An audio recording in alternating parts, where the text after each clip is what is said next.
पानी कहाँ है? मुझे सांस नहीं आ रहा, मुझे सांस नहीं आ रहा।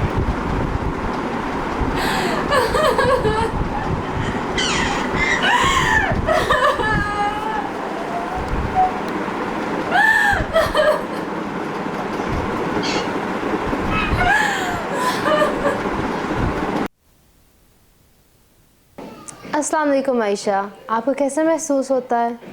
वालेकुम सलाम मैम एमन। मैंने आपका इंटरनेट से नंबर वगैरह सर्च करके यहाँ तक पहुँची हूँ। मैं काफ़ी रातों को सो नहीं पाई ठीक से। मैं जब सोकर उठती हूँ तो बहुत ही डरावने किस्म के ख्वाब आते हैं, जिसकी वजह से मुझे अचानक मेरी नींद ख़राब हो जाती है। जब आप सोकर उठती हैं तो आप कैसा महसूस करती हैं? मैं सोकर उठती हूँ तो मुझे ऐसे महसूस होता है जैसे मेरा पूरा जिस्म कांप रहा है और मुझे सांस नहीं आ रहा, मुझे ब्रीदिंग प्रॉब्लम हो रही है, मेरा हार्ट रेट बहुत तेज़ हो गया है और पिछले कई हफ्तों से मेरे साथ ये मामलात हो रहे हैं। मुझे इसी किस्म के पैनिक्स अटैक्स हो रहे हैं। क्या आप रोज़ाना ही ऐसा महसूस करती हैं? मेरे साथ लाइफ में एक ऐसा इंसिडेंट हुआ था, मेरा किसी ने रेप किया था और वो आज तक मेरे जहन से निकल ही नहीं सका। वो पर्सन, वो जगह, वो थॉट्स मेरे जब जहन में आती हैं तो मैं जहाँ बैठी होती हूँ मैं वहाँ बैठी रहती हूँ। टाइम गुज़रता जाता है और मुझे किसी चीज़ का एहसास नहीं होता। मैं अपने आप को बहुत बेबस महसूस करती हूँ और मैं उसी कैफियत में दोबारा चली जाती हूँ और इस सिचुएशन में मुझे पैनिक अटैक्स होते हैं। आपकी सोशल लाइफ कैसी है? क्या आप दोस्तों के साथ बाहर जाती हैं या आप पार्टीज़ वगैरह भी जाती हैं? बाज़-औक़ात दिन के वक़्त जब मैं पढ़ रही होती हूँ, कोई किताब पढ़ रही होती हूँ तो अचानक से मैं अपनी थॉट्स में गुम हो जाती हूँ और मुझे कुछ समझ नहीं आता कि मैं प्रेजेंट सिचुएशन में हूँ या पास्ट सिचुएशन में हूँ, क्योंकि वो एक मूवी की तरह थॉट्स मेरे दिमाग में आती जाती हैं और मैं बिल्कुल एक पैरालाइजिंग स्टेट में आ जाती हूँ। मेरा फोकस नहीं रहता मेरे काम पर, कहीं पार्टीज़ पर जाने को मेरा दिल नहीं करता। सोशल लाइफ से मैं अवॉइड करती हूँ, मर्दों से मिलना मुझे पसंद नहीं है और पता नहीं पहले ऐसा नहीं होता था लेकिन अब ऐसा होता है कि अगर मैं नींद से उठ गई हूँ और मुझे कोई ऐसा डरावना ख्वाब आ गया है तो उसके बाद मुझे दोबारा नींद भी नहीं आती। क्या आप अपने आप को इस हादसे का कसूरवार समझती हैं? जी, मुझे गिल्टी फीलिंग तो होती है। मैं और उस हादसे के लिए अपने आप को कहीं ना कहीं कसूरवार समझती हूँ। मैं ऐसे सोचती हूँ कि मैं काश उस टाइम वहाँ ना जाती, अकेली ना जाती तो शायद मेरे साथ ऐसा ना होता।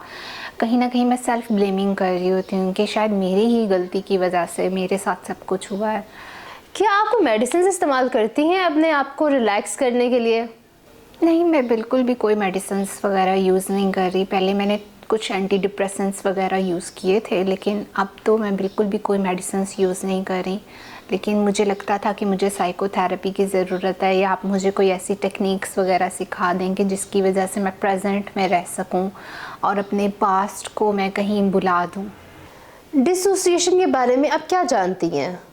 नहीं, डिसोसिएशन के बारे में मुझे कुछ नहीं पता, आप मुझे प्लीज़ एक्सप्लेन कर। डिसोसिएशन एक ऐसी स्टेट है जिसमें इंसान प्रेजेंट से राब्ता खो देता है, वक्त गुजरता रहता है और माइंड में थॉट्स आती रहती हैं, ऐसे जैसे कि एक मूवी चल रही हो। ऐसे में मैं आपको ग्राउंडिंग टेक्निक बताऊंगी जो कि आपको प्रेजेंट में रहने में मदद करेगी। ग्राउंडिंग टेक्निक में आप अपने 5 सेंसेस को इस्तेमाल कर सकती हैं, जिसमें आपका विजन, हेयरिंग, स्मेल, टेस्ट और टच आता है। जैसा कि आप बैठी हो बेड पर, अपने पीड़ों को टच करके देखें तो आप उसको महसूस करें, यह आपको डिफरेंट सिचुएशन में लेकर जाएगा।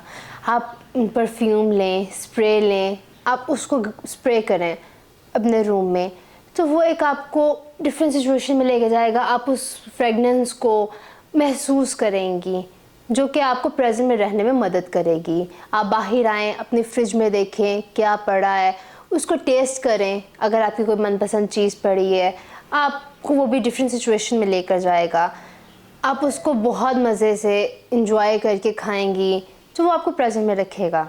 उसके साथ साथ आप कोई यूट्यूब वीडियो निकाल लें, उसको देखें, उससे कोशिश करें कि आप जो वो बोल रहा है आप उसको सुने, प्रॉपरली सुने। जो वर्ड्स बोल रहा है आपको हर एक वर्ड पता हो, तो ये भी आपको प्रेजेंट में लेकर आएगा। उसके अलावा आपके दिमाग में जो जो इवेंट आ रहा हो, आप जो जो थॉट सोच रही हो, जो चीज़ें आपको इरिटेट कर रही हो, वो आप सारी अपनी डायरी में नोट कर लिया करें। आप उस फेज़ को एक दफ़ा दोबारा रिकॉल कर लिया करें। Thank you so much ma'am ईमन, आपने मेरी बहुत हेल्प की और मैं इंशाल्लाह अपनी डायरी लिखूंगी और जब भी ये माइंड में मेरे थॉट्स आएंगी, चाहे वो मेरे लिए कितने ही पेनफुल क्यों ना हो, लेकिन मैं उनको राइट डाउन करूंगी ताकि आपके लिए उनको देखकर मज़ीद हेल्प हो, आप मज़ीद इस चीज़ पर मेरी हेल्प कर सकें और रिसर्च कर सकें। और मैं ये आपकी टेक्निक, ग्राउंडिंग टेक्निक को भी यूज़ करूँगी। मैं अपनी taste, sense, smell, touch, hearing, इन सब का इस्तेमाल करते हुए अपने आप को मज़ीद प्रेजेंट में रखने की कोशिश करूँगी। Thank you so much. अल्लाह हाफ़िज़। चलें आयशा, जब आप अपनी डायरी लेके आएंगी अगले सेशन में, तब हम और बातचीत करेंगे। शुक्रिया।